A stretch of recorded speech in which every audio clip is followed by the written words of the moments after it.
pemasangan.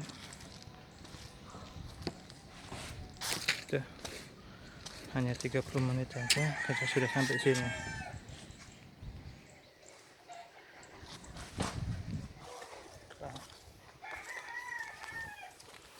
Ini penyangganya. Nah, seperti itu penyangganya. Jadi air nggak bakalan bisa